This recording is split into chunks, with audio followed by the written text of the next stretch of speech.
மாணவர்களுக்கு எனது அன்பான வணக்கம். நம்ம பள்ளிகளில் படிக்கும் பொழுது கணக்கு பாடமாக இருக்கட்டும், அதை எளிமையாக நம்ம கற்றுக்கொள்வதற்கு பல சூத்திரங்கள் நமக்கு சொல்லிக் கொடுத்துருக்காங்க. அந்த மாதிரி முதலீட்டை பொறுத்த வரைக்கும் ஏதாவது எளிமையான ஃபார்முலாஸ் இருக்கா சார்னு பல பேர் கேட்கக்கூடும். அப்படிப்பட்ட சில ஃபார்முலாஸை தான் இன்றைக்கி பார்க்க போகிறோம். இதில் மிக அடிப்படையான ஒரு விஷயத்திலேருந்து துவங்குவோம். சாதாரணமாக சேமிப்பு அப்படிங்கிறது நம்ம எப்படி பார்க்குறோம்னா, நமக்கு மொத்தம் வரக்கூடிய மாதாந்திர வருமானத்திலிருந்து செலவு போக மிச்சத்தை சேமிப்பது அப்படின்னு பார்க்குறோம். அதாவது income minus expenditure is savings அப்படின்னு நம்ம பார்க்குறோம்.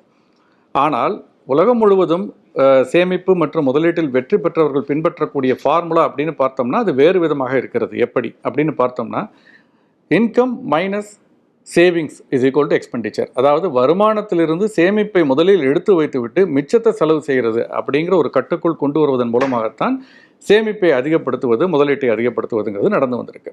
நான் இன்னும் ஒருபடி மேலே போய் இதில் சொல்கிறேன். இந்த ஃபார்முலாவை இன்னும் இம்ப்ரவைஸ் பண்ணி income minus savings is equal to expenditure அப்படிங்கிறது மாறி இன்னும் ஒரு கட்டம் மேலே போய் income minus insurance minus savings is equal to expenditure. அதாவது நம்முடைய மொத்த வருமானத்தில் முதல்ல காப்பீடு எடுத்துடணும், அதற்கு பிறகு மிச்சம் சேமிப்புக்கு கொஞ்சம் எடுத்து வச்சிடணும். இது இரண்டும் போக மிச்சம் இருக்கிறத தான் நம்ம சேமிக்கணும். ஏன் அப்படின்னு பார்த்தோம்னா, இன்றைக்கி இருக்கக்கூடிய ஒரு நிச்சயமற்ற ஒரு சூழல், வேலையாக இருக்கட்டும், ஒரு சோஷியல் ஈகோசிஸ்டம், சப்போர்ட் சிஸ்டம்னு பார்த்தீங்கன்னா ஜாயின்ட் ஃபேமிலிங்கிறது குறைந்து வரக்கூடிய ஒரு சூழலில் நமக்கு காப்பீடுங்கிறது மிகப்பெரிய ஒரு ரோலை ப்ளே பண்ணுது. அதனால கட்டாயமாக நம்முடைய வருமானத்திலிருந்து முதல்ல சேமிப்புக்கு எடுத்து வைக்கணும், அதற்கும் முன்பு காப்பீட்டிற்கு முதல்ல பணத்தை எடுத்து வைக்கணும். இது இரண்டிற்கு பிறகு மிச்சம் இருக்க பணத்தை தான் நம்ம செலவு செய்யணும். எப்படி சார் நீங்கள் சுலபமாக சொல்லிடுறீங்க, அப்படி முடியுமா? எல்லாராலையும் இது ரெண்டையும் எடுத்து வச்சு மிச்சத்தை செலவு பண்ண முடியுமா? ஏன்னா ஏற்கனவே இருக்க வருமானமே பத்தலை அப்படின்னு சொல்கிறவங்களுக்கு நான் சொல்ல வேண்டியது ஒன்று தான். நாம் பேசக்கூடியது கீழ் நடுத்தட்டு மக்களோ அதற்கு கீழே இருக்கவளை பற்றி இல்லை.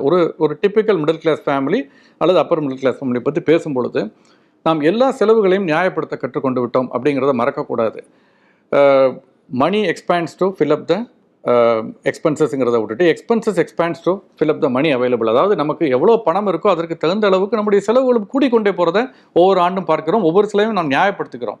இது தவறு. யோசித்து பார்த்தோன்னா எவ்வளவு சேமிப்பு நம்ம பண்ண முடியுங்கிறத கடந்த 2 ஆண்டு கால கோவிட் காலகட்டம் நமக்கு கற்றுக் கொடுத்தது. எவ்வளவு தேவையில்லாத செலவுகளை நாம் செய்கிறோம், எவ்வளவு தேவையில்லாத செலவுகளை நியாயப்படுத்துகிறோம்னு. அதனால் இந்த ஃபார்முலாவை முதல்ல ஞாபகம் வச்சுக்கோங்க. வருமானத்திலிருந்து முதல்ல காப்பீடு, அதற்கு பிறகு சேமிப்பு, இது இரண்டையும் எடுத்து வைத்த பிறகு மிச்சம் இருக்கிறதுல தான் நம்முடைய செலவுகளை செய்ய வேண்டும் என்பதில் உறுதியாக இருங்கள்.